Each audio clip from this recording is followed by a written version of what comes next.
all.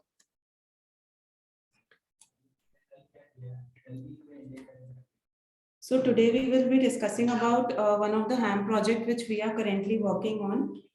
And of course, Abhishek sir and Ashish sir is there to support. So starting with HAM, HAM is like it's hybrid annuity model, which is a mix of EPC and BOT model. So EPC is engineering, procurement and construction, and BOT is build, operate and transfer. So in HAM model, 40% of the BPC project cost is given by NHAI during the construction period, which includes the inflation payment of a wholesale price index and consumer price index, and 60% is the balance means of finance, which can vary from 55 to 65% depending on the total project cost derived by the company. In HAM, 60% of the project cost, 60% is also given as annuity by the NHAI, which is after completion of the project, and it is also inflation linked. So before starting about the project. So Shelly, one query here. So what is the difference between this bid project cost and project cost? Is there any difference here? Sir, bid project cost is mentioned in the letter of award, which is issued by the company, which is issued by the authority to the company. So I'm trying to understand कुछ difference है क्या bid project cost में और project cost में, और like generally दोनों same रहता है? सर नहीं डिफरेंस रहता है. Abhishek sir, you can correct me if I am wrong. Bid project cost देखिए, एनएचआई जो NHAI, there is one cost which NHAI gives at the time of bidding. So that cost is called the authority cost. When the bidders bid for the project, they give their estimated cost for the project, which is called as the bid project cost. And the total project cost is the cost which the company at the time of financial closure, the company derives the cost which is for which the financial closure has to be achieved. That is called the total project cost. So there is a difference between bid project cost, total project cost and authority project cost. So इसमें मतलब कौन सा ज्यादा रहता है तीनों? Sir it is मतलब जो अथॉरिटी कॉस्ट होती है दैट इज मतलब इट कैन बी वेरीड, मतलब ऐसा कुछ फिक्स नहीं है. इनिशियली जो हैम थे उसमें authority cost used to be lower, bid project cost used to be higher than the authority cost, and the total project cost would be in between the bid project cost and the authority project cost. Okay. But nowadays there is no symmetry in this. It can vary from anything. Anything can be higher or lower. अच्छा. ठीक है Shelly, hope this is clear ना आपको? You can. Okay sir. Okay. So here, before starting about the project, I would like to focus on few pointers which is important in terms of pitching the bank and also as per our understanding regarding the proposal. So first is letter of award. Letter of award, it is issued by the authority to the company. So bid project cost mentioned in the letter of award, 40% of the bid project cost is given by NHAI during construction period and 60% of annuity is given after completion, which includes inflation and interest. And O&M expenses, which is mentioned in the letter of award, for the first year of O&M expenses is given by the authority post completion of the project, which is also inflation linked. Next is timelines. So once the company has been issued the letter of credit. Shelly, may I ask a query here? Sir, can we take the queries at the end of the session? Sure, that works. Thank you, sir. No, Shelly, I think let him ask ना. नहीं तो क्या होगा फिर at the end it might get missed out. So ठीक है sir. हाँ, ये छोटा सा पॉइंट था बस कि NHAI किस चीज का पेमेंट करता है. ये जो बिड प्रोजेक्ट कॉस्ट के आपने वेरियस कंपोनेंट्स बताए हैं, तो NHAI कब कितना पेमेंट करता है? सर 40% ड्यूरिंग कंस्ट्रक्शन पीरियड देगा बिड प्रोजेक्ट कॉस्ट का, और 60% जो एन्युटी मिल रहेगा वो आफ्टर प्रोजेक्ट कंप्लीशन मिलता है 10 installments. सर जो बिड प्रोजेक्ट कॉस्ट का 40% है वो ड्यूरिंग कंस्ट्रक्शन मिलेगा. ये आपको 10 माइलस्टोन पेमेंट्स के फॉर्म में मिलेगा. ठीक है. That depends from 5% completion, 10%, 20%, 30%, and till 90%, you will get the 40% of the construction grant support जो NHI देगा. Post COD, जो 60% you will getting, that will be in the form of half year annuity. Total 30 half year annuity payments will be given by authority in 15 years.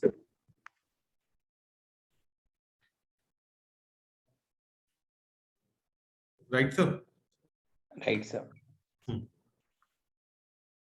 Shall we continue, please? Yes, sir. So after issuing of the letter of credit within 45 days, the company who has done the bidding for the project has to form an SPV, which is special purpose vehicle, within 45 days, and the concession agreement needs to be signed. So SPV is the project is allocated to the SPV because NHI says ki all the project related assets and liabilities should be in a different company, and which is why SPV is formed. After this, the financial closure is taken care of, which has to be done within 180 days once the concession agreement is signed. And post that, it comes, the project completion period has to be decided, which is 730 days to 2 years. After the project is completed, operation of the project has to be taken care by the concessionaire, which is like 15 years. In this, here the responsibilities of the concessionaire to regular maintain the project, and also to like take care of the major maintenance cost, which basically includes the relaying of the project road. So after that, the next is about the project. So then we derive at the cost of project means of finance details, or like the breakup of COPMF I will be explaining further. Then the details of project stretch, which the bank looks at, because generally there might be some stretch which requires approval from the authority, so that needs to be taken care of, and row acquisition status needs to be checked. Then about the sponsor company, basically what we look for the sponsor company is ki relevant experience the company is having in the similar line of activity, whether the company has received any bonus in early on early completion of the project, what are the number of project and nature of the project which the company has done, and value of the project, credit rating of the company, number of plant and machinery the company is having, which can be deployed in the project. And we also have to understand that if there is any delay in project completion, we have to understand the reason behind the delay, and what is the value of current order in hand which the company is having, and its status. Next is the term sheet, which we look into. So Hello? their rate of hello. Ma'am Yes, sir. एक second ऊपर slide करेंगे आपके please. हाँ sir. I just want to check financial closure date आपने number of days कितना लिखा है? 180 days sir. मेरे ख्याल से 150 डेज होता है. ठीक है सर. आई गेस 150 डेज होता है. तो मेरे ख्याल से 150 या 180, मतलब आई हैव अ कंफ्यूजन. ठीक है, मतलब either of the two. Okay okay sir, thank you. ठीक है, thank you sir. Thank you. Next thing which we look is the term sheet is rate of interest, which actually depends upon the rating of the sponsor company, and as per that, bank decides the rate of interest, tenure, repayment terms, processing fees, security details, whether the company is giving any personal or corporate guarantee or not, etc. Now talking about the project. So the project which we are working on is Messrs PRA Gola or Manji Highway Private Limited. This is the SPV formed by the PRA group. So here this project is under HAM model, wherein the company is looking to part finance the construction development of 4 lane in design, build and operate hybrid annuity basis. So basically, the letter of award was issued by the company on 29th of March, as the company's the sponsor company, which is Barbrick Project Limited. They had done the bidding and they stood as L1 bidder and they won the project. So the project cost is 732, which was mentioned in the LOA. That is letter of award. So like, the length of the project is road would be lane would be 27 kilometers and bid project cost is 732. So the project cost of project which we will be deriving on, it will be 40% of this 732 crores, which would be given by NHAI, and remaining would be funded by bank and promoter contribution. And this O&M expenses of 2.66 crores would be given for the first year by the NHAI post completion of the project, which includes the inflation, which is inflation linked. Bid project cost है, ये GST inclusive है या GST के अलावा payment आएगी? Sorry sir. जो BPC 732 CR है, हाँ इस सर. पर्टिकुलर प्रोजेक्ट में जीएसटी इसके अलावा पेमेंट करेगा एनएचएआई या जीएसटी इसके अंदर इंक्लूडेड है? सर जीएसटी के साथ जो इंक्लूडेड कॉस्ट है वो हमने ब्रेकअप नीचे लिया हुआ है. This cost 732 is excluding GST. Including GST. Yes, sir. चली मतलब just for benefit of the forum, मेरा पर्पस ये है कि ये क्लैरिटी होनी चाहिए कि जो भी बिड प्रोजेक्ट कॉस्ट कंसेशनर या बिडर बिड करता है, दैट हाँ, is sir. Exclusive of GST as of now. Exclusive of GST. Okay sir. चलिए, इसमें एक और चीज था, ये जो अलाइनमेंट है रोड का, ये ग्रीन फील्ड है या this is existing road already है वहाँ पे? सर एग्जिस्टिंग रोड है. अच्छा, तो ये एक्सटेंशन है तो मतलब हाँ, 4 yes, lane. sir. Okay. So the breakup of cost of project is like EPC cost, which includes tax, GST on EPC. So GST cost is over and above the bid project cost. Pre-operative expenses, IDC, that is interest during construction, and O&M expenses. Pre-operative expenses में जो हम heads consider करते हैं वो मैंने नीचे mention किया हुआ है, like independent engineer fees, lenders independent engineering fees. तो चलिए एक बार ऊपर जाना, जस्ट इफ यू गो. इसमें जो इंटरेस्ट ड्यूरिंग कंस्ट्रक्शन है applicable up to 6 months from COD, तो वो क्यों लेते हैं एडिशनल 6 months? Sorry सर अभिषेक सर एक बार आप ये सर वो इसलिए लेते हैं सर कि क्योंकि आपका once the construction is completed in 2 years, the first revenue which is in the form of annuity given by the authority, that comes after 6 months from COD. So till 6 months from COD, the company doesn't have any other revenue sources.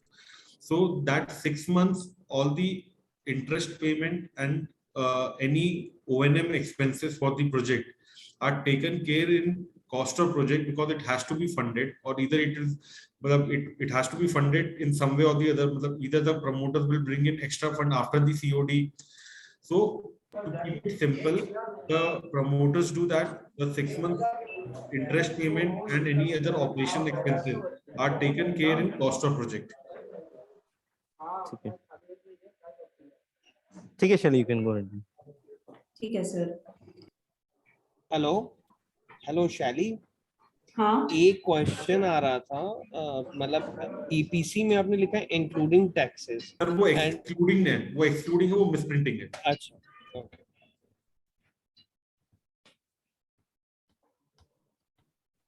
Pre operative expenses में जो हम heads assumption में लेते हैं, consider करते हैं, वो ये मैंने यहाँ पे पॉइंटर्स लिखा हुआ है. Independent engineer fees, LI fees, insurance, credit rating, ये सब हम प्री ऑपरेटिव एक्सपेंसेस में कंसिडर करते हैं. Next is means of finance.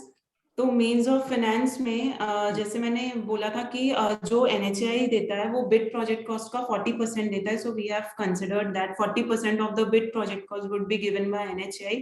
Term loan will be 327 crores and promoters contribution would be 87 crores.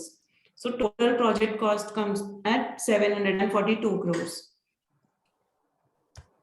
Talking about the sponsor or the group company, तो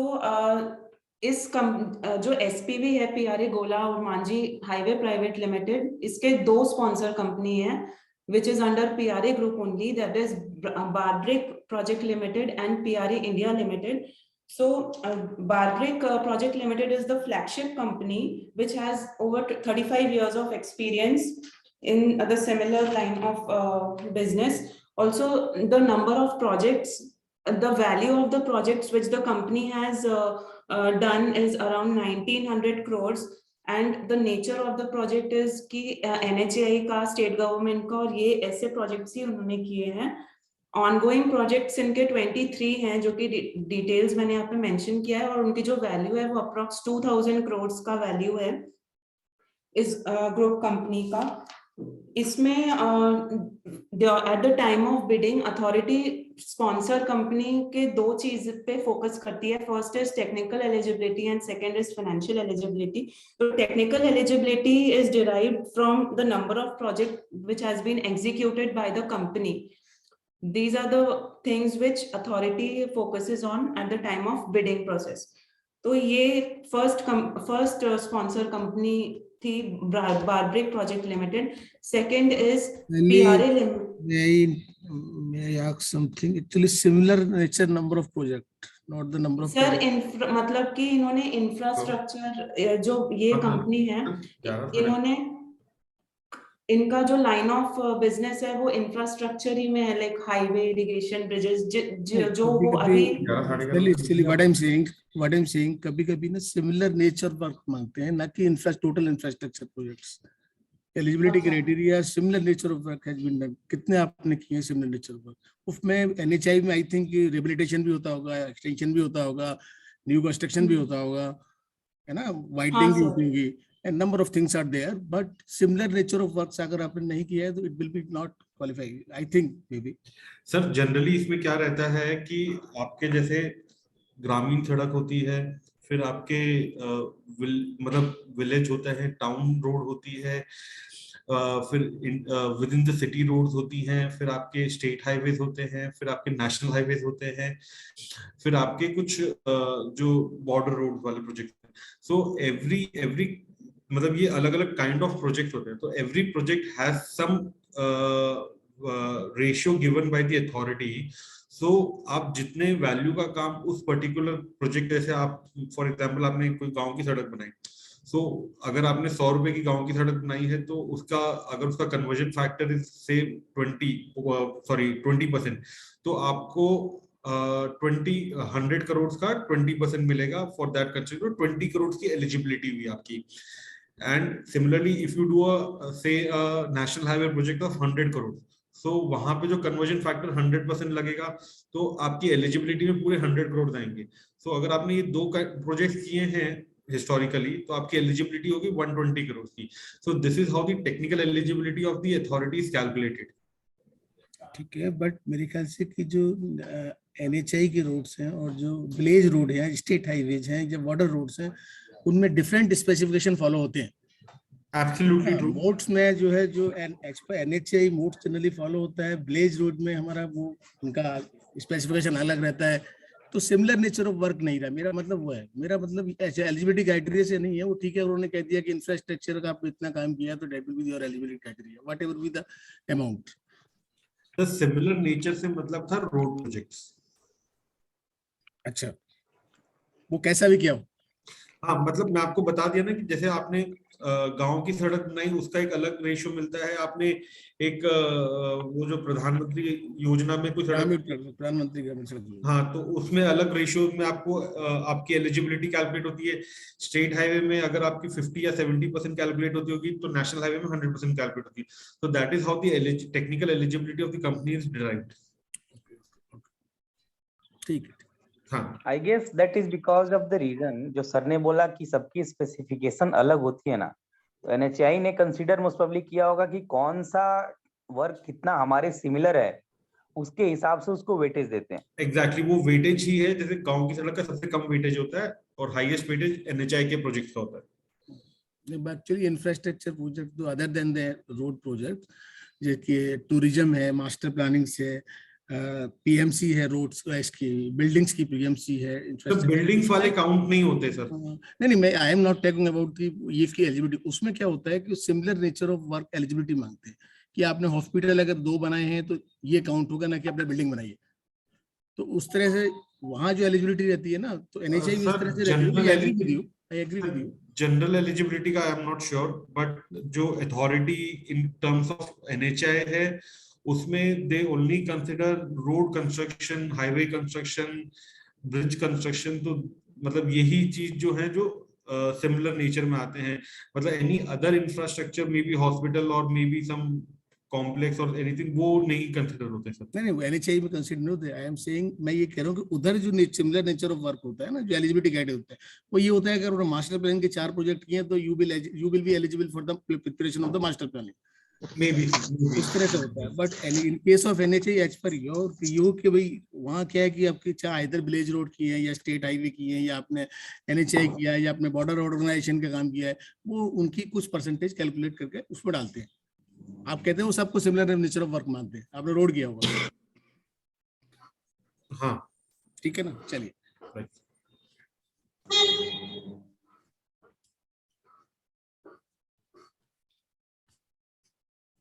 इसकी जो दूसरी स्पॉन्सर चलिए कंपनी, प्लीज। हाँ yes sir, the second sponsor company of the SPV is PRA India limited.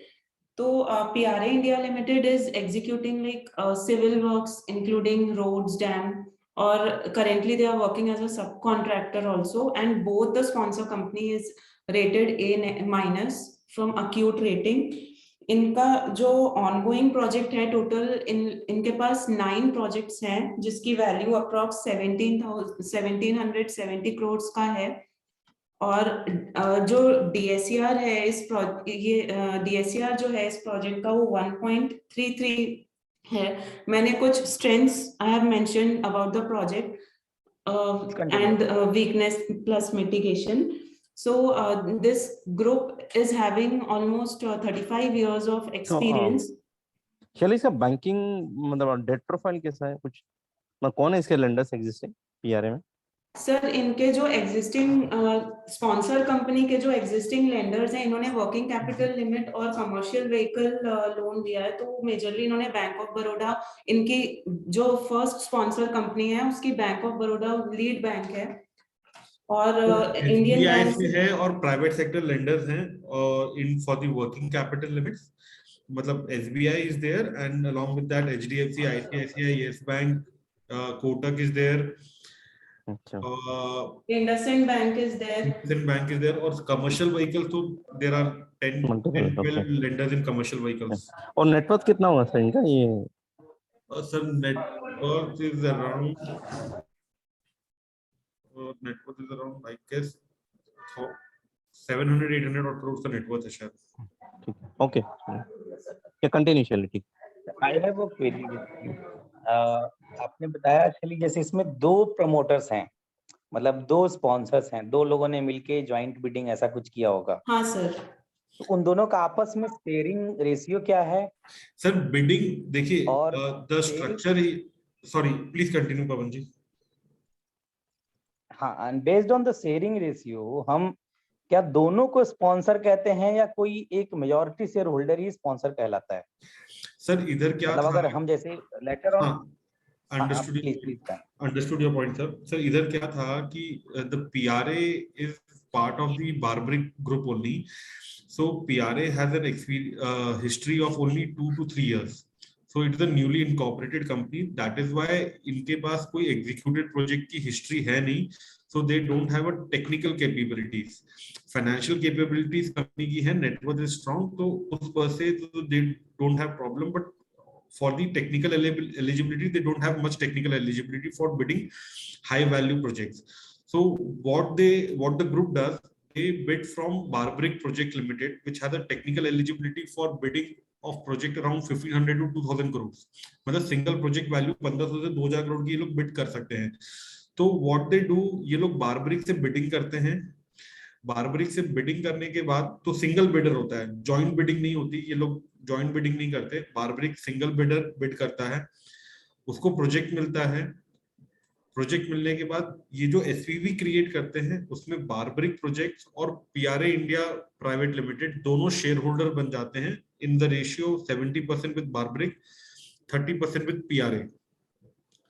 और उसके बाद ये लोग ये एसपीवी क्रिएट करते हैं। Now when the SPV is created, अब ये एसपीवी अपना EPC work for execution of the project, obviously EPC work जो प्रोजेक्ट का है वो एसपीवी तो करेगी नहीं, वो either of the two companies करेंगी। तो वो कॉन्ट्रैक्ट ये लोग पीआरए इंडिया प्राइवेट लिमिटेड को देते हैं सो दैट उसकी technical eligibility going forward improve होती जाए। And say in a year or two they don't need to bid from barbaric projects, they can directly bid from PRA India Limited. अब considering आपका point कि sponsor company किसको बोल सकते हैं, तो स्पॉन्सर कंपनी जनरली तो हाईएस्ट शेयर होल्डर होता है, जनरली उसी को बोलते हैं। But in our case they are both the group companies and 70-30% का रेशियो है, और आपका जो एग्जीक्यूशन है वो पीआरए इंडिया ही करेगा।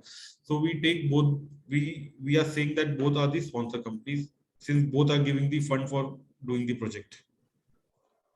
दोनों की promoters की मतलब मेरा क्वेरी ये था बेसिकली इफ माय में कि जैसे कि हमारा एक इसमें कि majority share holder 74% share holding एक कंपनी की है जो कि न्यू है, 26% शेयर होल्डिंग दूसरे किसी की है, ज्वाइंट बिडिंग करी उन्होंने, और जो दूसरा 26% that is the technical member. अब क्या हुआ, मेरे एक बैंकर ने मुझसे क्वेरी करी कि दोनों स्पॉन्सर हैं और दोनों की स्पॉन्सर अंडरटेकिंग दी जाए, जो हम एक बाद में डिस्कस करेंगे। तो क्या मैंने उस आंसर में मैं ये लिख सकता हूँ कि जो 26% वाला है it is not the sponsor, मतलब do I have any technical basis in any documents की मैं बोल सकूं कि that is not the sponsor, only 76% और 74% share holding is the sponsor company? Sir देखिए, technically speaking I am not aware कि ऐसा हो सकता है कि अगर 26% जिसकी शेयर होल्डिंग्स ऑफ स्पॉन्सर नहीं बोलो, so the only pledge which you can take here can be that कि आप ये बोल सकते हो कि जो 26% शेयर होल्डर वाली कंपनी है, they don't have any role in the execution of the project, they were just a bidder for the project। जैसे हमारे प्रोजेक्ट में हम बारबरिक है, मतलब आपके प्रोजेक्ट में उल्टा हो रहा है, आपके प्रोजेक्ट में barbaric is 26% share holder and जो पीआरए है वो 70% शेयर होल्डर बन रहा है, क्योंकि प्रोजेक्ट आपके 26% बिडर ने 26% शेयर होल्डर ने बिड किया था, ठीक है। लेकिन यू हैव टू अंडरप्ले दैट 26% वाले बिडर को आपको अंडरप्ले करना है। तो आप यही दे सकते हो कि सर हमारे एग्जीक्यूशन में नहीं आएगा, हमारा सब कुछ जो है वो 74% जो शेयर होल्डर वाला है वही है, जो 26% वाला है वो सिर्फ और सिर्फ अपना जो टेक्निकल क्वालिफिकेशन के लिए जो सपोर्ट प्रोवाइड किया है, he is there for only that 26% जो उसका एक कट मिलेगा उसको, और कोई रोल नहीं है। ये एक प्लेज ले सकते हो, मतलब प्ली ले सकते हो। ओके, हम इसको अलग से भी एक बार डिस्कस करेंगे। एक्चुअली आपसे थोड़ा सा मतलब मेरे को भी समझना है अभी, for the benefit of this forum please continue. Shall we please? Yes, sir.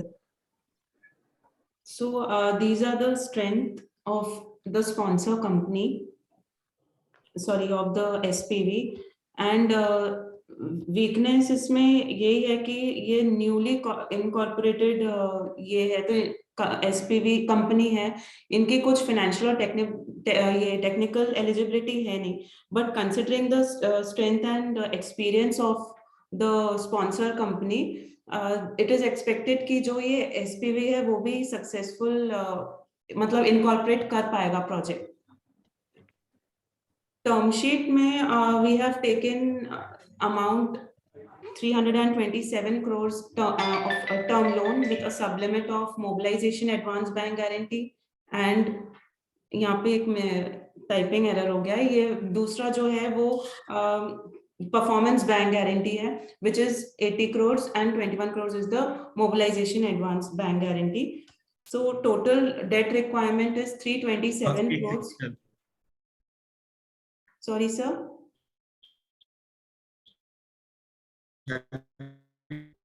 Chali, एक सेकंड। Authority says कि by the time you sign the concession agreement, within signing concession agreement 30 days में you have to give the authority performance bank guarantee. This performance bank guarantee is 3% of the आपका bid project cost. Here the bid project cost is 732 crore. उसका 3% आपको within 1 month authority को as a performance BG submit करना होता है, which is 21.96 crores. So what the company does here is that कि जब आपको concession agreement sign होता है तब तक आपका financial मतलब 99.99% फाइनेंशियल क्लोजर तब तक अचीव होता नहीं है किसी कंपनी का. तो उस समय जो स्पॉन्सर की जो वर्किंग कैपिटल लिमिट्स होती हैं वहां से स्पॉन्सर अपना परफॉर्मेंस बीजी इशू कर देता है. And when the financial closure is achieved, so जब आपकी एसपीवी को ये सब लिमिट एलोकेट हो जाती है 21.96 की फाइनेंशियल क्लोजर होने के बाद, तो एसपीवी ये 21.96 की बीजी इशू करेगा और जो स्पॉन्सर कंपनी की बीजी इशू हुई भी है वो एनएचआई से रिटर्न ले लेते हैं. अपार्ट फ्रॉम दिस, अथॉरिटी क्या करती है for speedy construction, authority gives you mobilisation advance. This mobilisation advance is 10% of the bid project.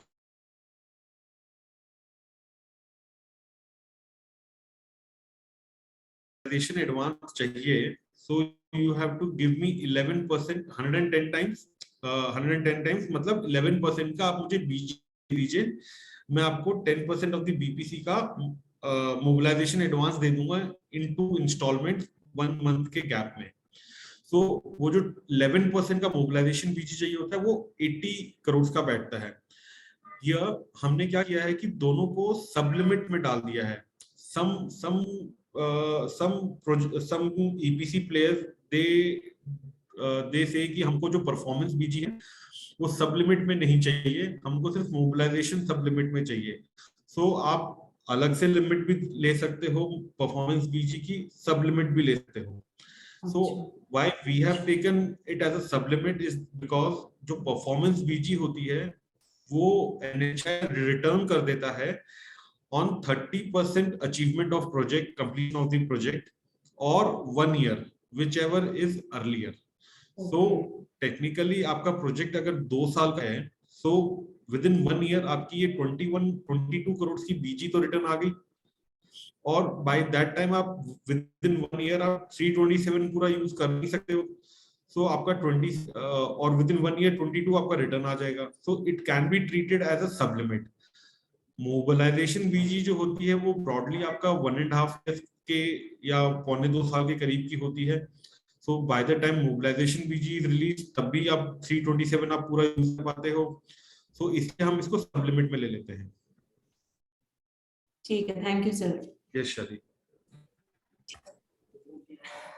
Purpose of the term loan तो मैंने ऊपर ही बताया था कि part finance of the project के लिए हमने टर्म लोन लिया है.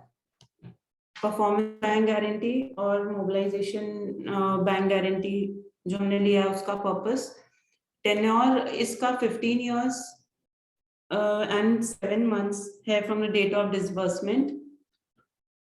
Rate of interest 8%, which is linked to 1 year MCLR of bank, and processing fees हमने 40% लिया of the sanction amount, और इसका जो हमने कमीशन लिया है वो भी 40% plus GST payable on quarterly basis. जो सिक्योरिटी कंपनी ने दिया है वो लाइक ये फर्स्ट चार्ज ऑन इनका हाइपोथिकेशन ऑफ फिक्स्ड एसेट और इनके जो टेंजिबल एसेट है उस पे है. यहाँ पे हम हमारा सिक्योरिटी डिटेल्स, कॉर्पोरेट गारंटी या पर्सनल गारंटी जो भी होता है कंपनी का वो मेंशन किया है. And that's it. तो टर्म शीट में अभिषेक हाँ अभिषेक इसमें एक चीज बताना, ये जो टेन्योर जो है उसका कैसे it is linked with like जो तुम्हारा बिडिंग के हिसाब से जो एन्युटी आती है उससे लिंक्ड होगा ना, ये थोड़ा सा एक्सप्लेन कर दो. टेन्योर कैसे डिसाइड करते हो? मैम आपके हाँ मैं बताता हूँ। जो आपका कंस्ट्रक्शन पीरियड होता है that is 2 years of construction period, ठीक है। एंड आपका ऑपरेशन पीरियड होता है 15 years। 15 years में यू गेट 30 हाफ ईयर एन्युटीज, मतलब 30 एन्युटीज आती है हाफ ईयरली। सो टोटल 15 साल तक आपको एन्युटीज आती है। अपार्ट फ्रॉम एन्युटी, अथॉरिटी आपको एन्युटी पे इंटरेस्ट भी पे करता है बैंक रेट प्लस 1% पे। सो ये दो आपके रेवेन्यू सोर्स हो गए। इसके अलावा जो थर्ड रेवेन्यू सोर्स होता है वो आपका ओएनएम इनकम होता है। जो आप बिड प्रोजेक्ट, जब आप अपना प्रोजेक्ट बिड करते हो तो आप वहां पे दो प्राइस कोट करते हो, एक तो बीपीसी और एक ओएनएम। सो बीपीसी तो आपको बिल्डिंग कॉस्ट का तो आपको एन्युटी और एन्युटी इंटरेस्ट मिल जाता है। ओएनएम एज इट इज आपको बेसिस पे मिलता है। बैंक बोलता है कि सिंस आपका जो प्रोजेक्ट का रेवेन्यू स्ट्रीम 15 साल का है, आप एक टेल पीरियड रखिए। टेल पीरियड हुआ जब आपका रीपेमेंट कंप्लीट हो जाता है, उसके बाद में आपकी इनकम बची होती है। So ideally 3 to 4 instalments are kept as a tail period. 3 to 4 instalments का मतलब हो गया 1.5 से 2 साल का आपको टेल पीरियड चाहिए। तो आपको लोन क्लोज करना है बाय 13 years एंड 13.5 years। 13 से 13.5 साल का आप रीपेमेंट रख सकते हो। तो होता क्या है कि अगर 13 साल का रीपेमेंट रखा है, 2 साल का कंस्ट्रक्शन हो गया, 13 साल का रीपेमेंट हो गया, 15 साल हो गया आपके पास। अब होता क्या है कि आपको जो फर्स्ट इंस्टॉलमेंट आती है वो 6 months आफ्टर कंस्ट्रक्शन कम आती है। 2 साल के पीरियड के बाद 6 months के बाद आपको पहला पेमेंट आता है। तो वहां पे 6 महीने निकल गए। आपने जो मोरेटोरियम पीरियड मांगा था वो 7 months का इस मांगा था, क्योंकि ये 6 महीने का तो मोरेटोरियम पीरियड जो आपको कंस्ट्रक्शन के बाद आपको पहली एन्युटी आती है, और आपको एन्युटी 6th मंथ के बाद आपको एन्युटी मिलती है। तो आपको 6 months का 7 months हो जाता है। तो हम इसलिए बोलते हैं 7th मंथ में हम रीपेमेंट करेंगे।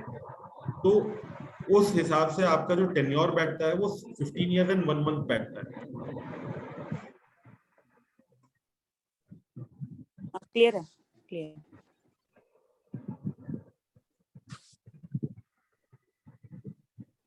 हाँ शैली कंटिन्यू। सर मेरा हो गया है। आप कुछ जो भी गैप्स थे आप एक बार वो बता दीजिए। चलिए इसमें एक बार मीन्स ऑफ फाइनेंस में जाना है, मीन्स ऑफ फाइनेंस में। हाँ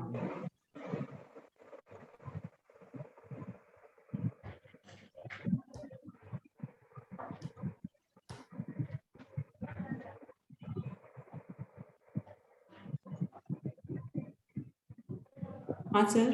हाँ, इसमें जो प्रमोटर कंट्रीब्यूशन 87 crores का, हाँ तो वेदर मतलब सोर्सेस कंपनी का रेडी अवेलेबल है या how are they going to fund it? Sources क्या रहेगा वो 87 का?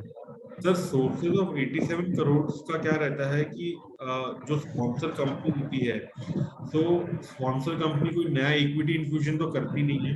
तो they have an order book visibility of से नेक्स्ट 3 years और 2 years की ऑर्डर विजिबिलिटी होती है उनके पास। Based on that order visibility आप उसके एक ब्रॉड प्रोजेक्शन बनाते हो कि नेक्स्ट 2 years में ये लोग ये टर्नओवर करेंगे, maintaining the same historical EBITDA level, PAT level. उस हिसाब से आप उनका एक पैट निकाल लेते हो। बेस्ड ऑन दैट पैट आप ये चेक करते हो कि कंपनी की नेक्स्ट 2 years की रीपेमेंट ऑब्लिगेशंस क्या क्या हैं। तो उस पैट में से वो रीपेमेंट पैट में से आप ऑब्वियसली डेप्रिसिएशन ऐड करो, कैश एक्रूवल आ जाएगा आपके पास। कैश एक्रूवल होता है उसमें से आप ये रीपेमेंट ऑब्लिगेशन करोगे। उसके बाद जो फंड बचता है उससे आप चेक करोगे कि जो आपका प्रमोटर कंट्रीब्यूशन आना है वो उधर से आ पा रहा है कि नहीं आ पा रहा।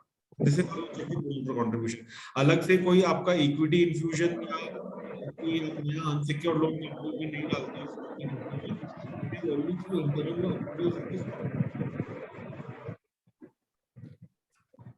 Promoter contribution in what forms, मतलब क्या क्या फॉर्म में लेके आ सकता है सर? जनरली इसमें equity, preferential share and unsecured loan के फॉर्म में आता है। तो 50% ऑफ द प्रमोटर कंट्रीब्यूशन, मतलब generally speaking 50% of the promoter contribution has to be in the form of equity, and the balance 50% can be brought in the form of unsecured loan. ठीक है। अच्छा, अभिषेक, ये O&M की जो income जैसे हम लोग ले रहे हैं उसमें, तो उसमें मतलब कि एक्सपेंसेस भी होता होगा, तो मार्जिन कितना रह जाता है वैसे ओएनएम में? मैम देखिए, अगेन ये कोई फिक्स्ड नहीं होता कि मार्जिन कोई स्टैंडर्ड कितना रहता है, बट हाँ जनरली 30-40% का मार्जिन रहता है आपके पास। अगेन वो बिडिंग प्रोसेस पर डिपेंड करता है। हाउएवर आपकी जो मेजर इनकम जनरेट होती है वो तीनों सोर्स से जो क्यूमुलेटिव इनकम आती है ना, वो आपके जो एक्सपेंसेस होते हैं जो ओएनएम के और मेजर मेंटेनेंस के, वो आपको सफिशिएंट होते हैं कवर करने के लिए।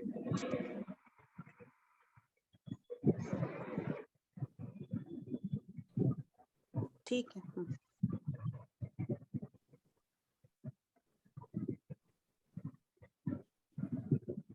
सर ठीक है और सर, तो पॉइंट या एनी क्वेश्चंस इन योर? और एक इसमें एक चीज बताना, जैसे टाइमलाइन कैसे कैसे क्या प्रोसेस क्या फ्लो होता है, थोड़ा सब हो रहेगा। तो जैसे पहले कंसेशन एग्रीमेंट हुआ, पहले बिडिंग की, मैम सबसे पहले तो जब बिडिंग होती है, बिडिंग के बाद बिडिंग जिस दिन ओपन होती है, ये अज्यूम कि उस दिन आपको एलओए मिल गया। तो जिस दिन आपको एलओए मिल जाता है उस दिन से 45 डेज में अथॉरिटी बोलती है कि you have to sign the concession agreement. These are all basic parameters जो अथॉरिटी बोलती है, but on the actual basis they may vary depending upon the situation. तो अथॉरिटी के हिसाब से 45 डेज में आपको कंसेशन एग्रीमेंट साइन करना होता है। तो कंसेशन एग्रीमेंट साइन करने के लिए आपको पहले एक एसपीवी क्रिएट करनी होती है। तो क्योंकि कंसेशन एग्रीमेंट जो साइन होता है वो अथॉरिटी और एसपीवी के बीच में होता है, तो आपको 45 डेज के बीच में एसपीवी क्रिएट करके कंसेशन एग्रीमेंट साइन करना है। तो concession agreement is signed with in 1 तो मंथ पहले ऑफ एक बीजी का भी हाँ, so once the concession agreement is signed, within 1 month from the date of signing of concession agreement, you have to issue performance bank guarantee of 3% of the bid project cost. Further, आपका 180 days और 150 days from the concession agreement आपको authority को financial closure letter submit करना होता है। तो financial closure letter is basically कि आप जिस लेंडर के पास जाते हो टर्म लोन लेने, वो एक लेटर इश्यू करता है अथॉरिटी को कि sir this is the cost of project, this is the means of finance we have assessed for the project, and based on this cost of project we are funding 327 crore rupees of term loan, and thus we have achieved the financial closure। तो वो letter आप authority को submit करते हो, authority उस letter का acknowledge करके financial closure date declare कर देता है कि हाँ मैंने आज की डेट पे फाइनेंशियल क्लोजर एक्सेप्ट कर लिया है। फाइनेंशियल क्लोजर के बाद अथॉरिटी आपको अपॉइंटमेंट डेट देती है। तो फाइनेंशियल क्लोजर करने के लिए डेट जो तुम डेज बता रहे हो, नंबर ऑफ डेज, उसमें थोड़ा एक्सटेंशन मिल जाता है क्या? जैसे मान लो 180 डेज अगर दिया, it is all mutual, authority करती है, कोई दिक्कत नहीं है मतलब। लेकिन but as per the concession agreement there is a clause कि if you are not able to complete the financial closure within the prescribed timeline, you have to pay a penalty of some % of the number of days आप जितना delay करते हो ना उसके हिसाब से आपकी पेनल्टी है, which is I guess somewhere around 5 to 6 lakh rupees per day या something more than that। अच्छा, हाँ ओके। तो वो कॉस्ट ऑफ प्रोजेक्ट में फिर उसको पार्ट बनाना पड़ता है क्या? नहीं, कॉस्ट ऑफ मैम वो कॉस्ट ऑफ प्रोजेक्ट का पार्ट नहीं बनता वो पेनल्टी, बिकॉज वी से कि obviously we will get the financial closure done within the prescribed timeline. ठीक है। नहीं अगर लेट हो गया बाय चांस तो 1 महीना लेट हो गया by chance ma'am, in 99% cases authority doesn't penalize the concessioner because they understand कि financial closure, achieving financial closure in 180 days does has some challenges, or given the situation, market situation की banking में क्या flow में काम होता है, तो they do understand, so they do give some extension, मतलब एक genuine extension देता है authority, कोई दिक्कत नहीं है मैम। अच्छा ठीक है, ठीक है। तो हाँ, you were saying the flow ना कि लाइक उसके बाद हाँ, सो आपको फाइनेंशियल क्लोजर जिस दिन अचीव होता है उसके बाद अथॉरिटी आपको एक अपॉइंटमेंट डेट देती है, अपॉइंटेड डेट देती है। From that date your construction is supposed to be started.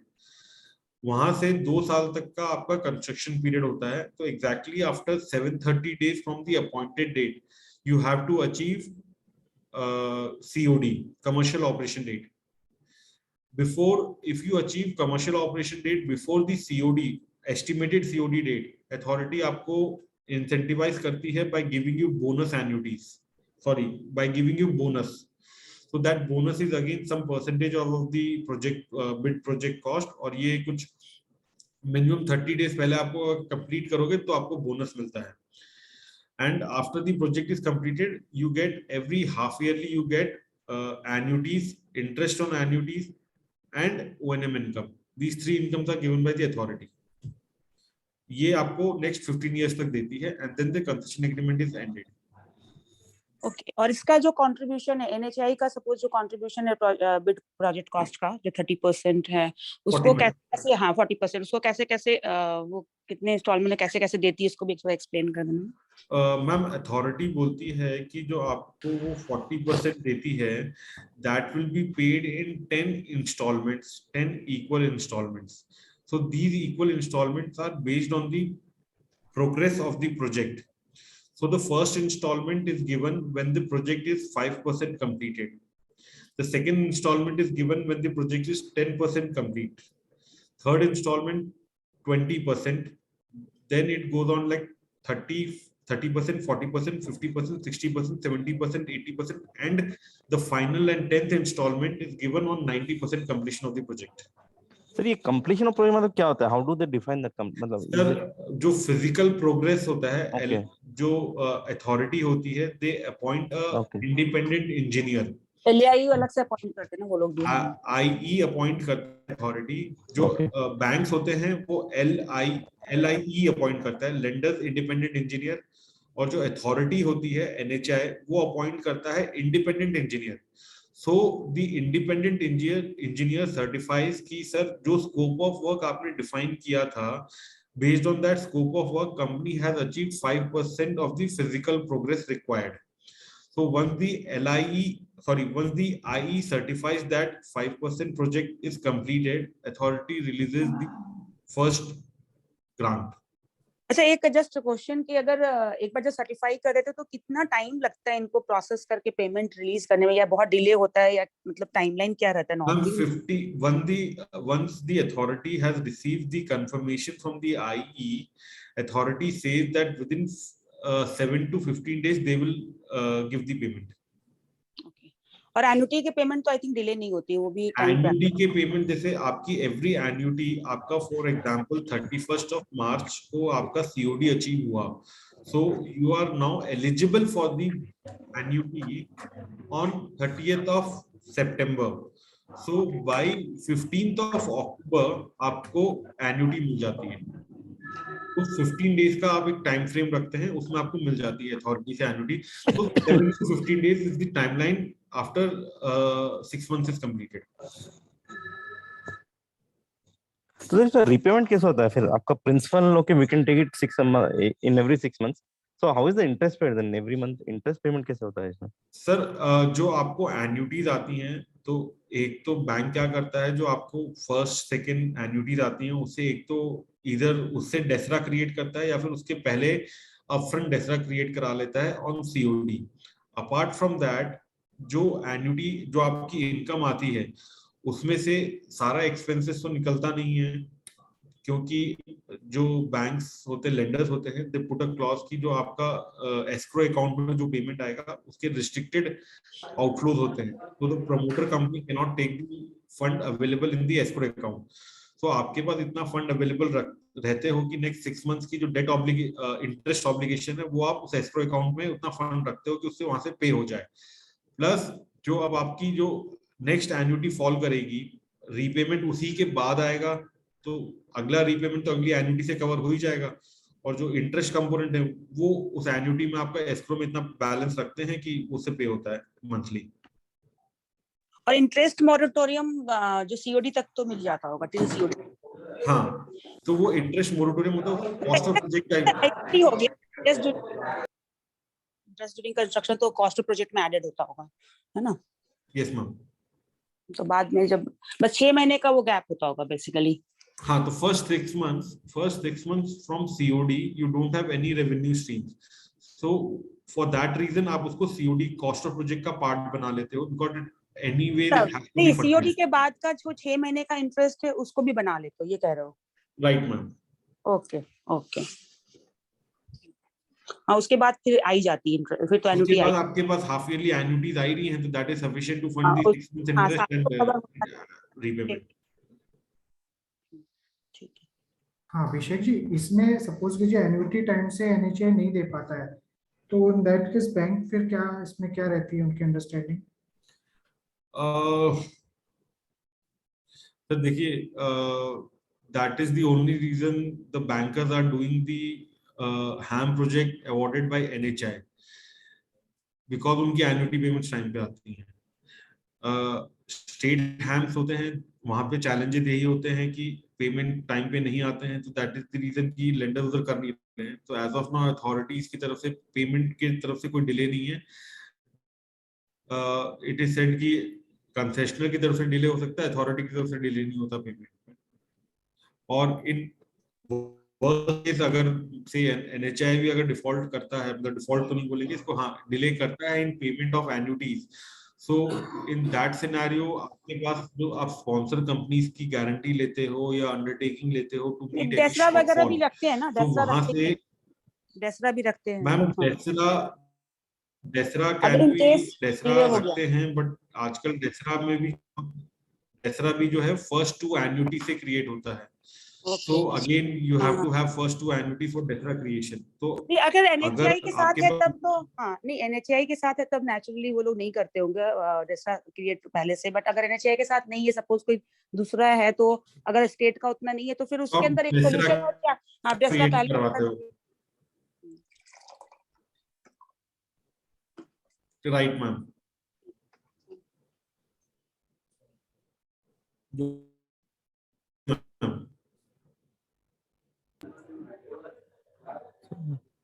ठीक है, anything? Any other doubts?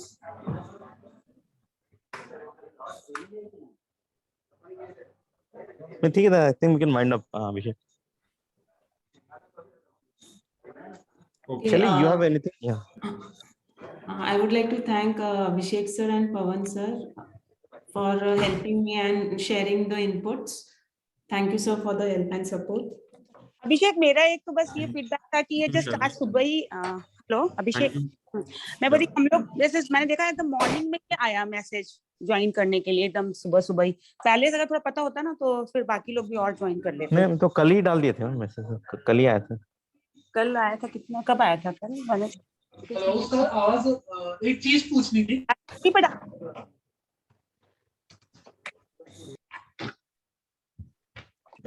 अरे थोड़ा पहले है ना तो इजी रहेगा सबको अपना शेड्यूल करके ना वो ज्वाइन कर ठीक है लेंगे। मैम, ठीक है। सर एक चीज पूछनी थी, आरओडब्ल्यू एक्वाजिशन स्टेटस क्या है? Sir, ROW, this is right of way. वो चीज तो सर वो जो- चीज तो क्लियर रहता है कि 80% ऑफ लैंड क्लियर होना चाहिए बिफोर फाइनेंशियल क्लोजर से पहले अथॉरिटी को आरओडब्ल्यू 80% क्लियर करके देना होता है। साथ में सर इसमें कुछ एनवायरमेंटल क्लियरेंसेस और फॉरेस्ट क्लियरेंसेस वगैरह भी इसमें इंक्लूडेड होते हैं क्या स्टेटस पे? मतलब कि जिस टाइम पे sir, जो हम आपका एक तो वॉइस क्रैक हो रहा है, तो whatever I best understand is that कि देखिए आरओडब्ल्यू जो होता है, authority has to provide ROW of 80% before the appointed date. ठीक है, so even if you achieve the financial closure, अगर अथॉरिटी के पास आरओडब्ल्यू 80% नहीं आता है तो अथॉरिटी वेट करती है जब तक आपके पास 80% आरओडब्ल्यू, अथॉरिटी के पास आरओडब्ल्यू 80% नहीं होता है। फर्दर जो एनवायरमेंटल क्लियरेंस अगर किसी प्रोजेक्ट पे एप्लीकेबल है, फॉरेस्ट क्लियरेंस किसी प्रोजेक्ट पे एप्लीकेबल है, so it is on the part of the authority to provide that approval. Concessionaire के पार्ट पे वो अप्रूवल लेना नहीं होता। Okay sir. अभिषेक, एक चीज था कि आरओडब्ल्यू के ऊपर में बैंक में फंडिंग में प्रॉब्लम आती होगी अगर आरओडब्ल्यू नहीं है पहले से अचीव, ये क्वेश्चन। मैम देखिए, as per the authority 80% ROW वो आपको पे करेगा by the time the appointment date is received. ठीक है, सो एक कंफर्ट वो हो गया कि 80% तो प्रोजेक्ट कंप्लीट कर सकते हो। सेकेंड थिंग इज दैट कि अथॉरिटी ने as per the concession agreement they have given clauses कि अगर authority within 90 days of appointed date अगर बैलेंस ROW कंसेशनर को नहीं देता है तो अथॉरिटी उस पे कुछ पीनल चार्जेस मतलब पे करेगा कंसेशनर को, ठीक है, कुछ पेमेंट करेगा कंसेशनर को। इवन इफ आफ्टर 180 डेज तक वो ROW अथॉरिटी अरेंज नहीं कर पाती है, then there is a descope in the project. उस डी स्कोपिंग में जो लैंड एक्वायर नहीं कर पाता है अथॉरिटी, उसको प्रोजेक्ट के स्कोप से हटा दिया जाता है और जो बैलेंस स्कोप ऑफ वर्क होता है सिर्फ कंसेशनर को वो कंप्लीट करना होता है। When there is a de-scoping of work, there is a reduction in the bid project cost. मतलब वो अथॉरिटी और कंसेशनर खुद कैलकुलेट करते हैं कि इतना प्रपोर्शन, इतना जो कंस्ट्रक्शन आपको नहीं करना होता, इतना कॉस्ट कम हो जाएगा। तो वो एक म्यूचुअली एग्रीड पॉइंट होता है जहाँ पे अथॉरिटी आपका वो कम कर देती है।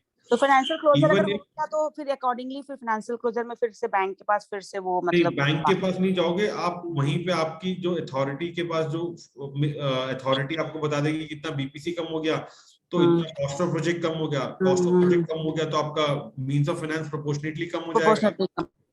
और even if the authority is not able to provide a single % of land after 80%, then 80% पे COD अचीव होके कंसेशनर को एन्युटीज और इंटरेस्ट और ओएनएम इनकम मिलने लग जाएगी। एन्युटी पूरी मिलेगी उनको फिर उस पे? नहीं, रिड्यूस्ड बीपीसी पे मिलेगी। ठीक है, ठीक है, ठीक है। अभिषेक सर एक बार वो एस्क्रो वाला बताओगे क्या फिर से? इसमें है ना अथॉरिटी जो बैंक्स होते हैं, even the authority, they say that all the payments would be made through a single escrow account. तो आपका जो लीड लेंडर होता है वो एक एस्क्रो अकाउंट ओपन करवाता है इन हिज ओन बैंक, जहां पे all the inflows are given और उसी अकाउंट से सारे आउटफ्लोज होते हैं। सो अथॉरिटी ने ना उस एस्क्रो का एक मैकेनिज्म भी डिफाइन किया हुआ होता है कि what is the priority of the payment through the escrow.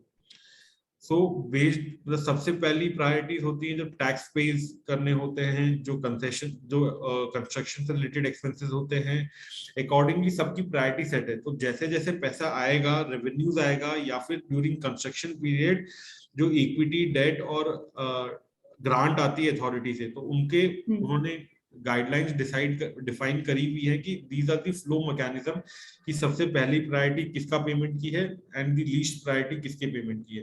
So accordingly the payment has to be made through the escrow account only. Okay, ठीक है sir, thank you sir. Thank you. ये priority भी थोड़ा एक बार बता दो, waterfall mechanism क्या रहता है उसमें? हम मैंने इतना डिफाइन कर दिया था, मुझे बाकी प्रायोरिटीज याद हाँ, नहीं थी, इसलिए मैंने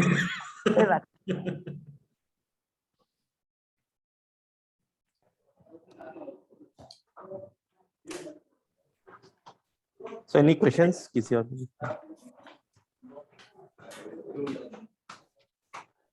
ठीक है अभिषेक, then nothing with my wind up. ठीक है, yeah, thanks everyone. Thank you Abhishek sir, Pawan sir. Thanks.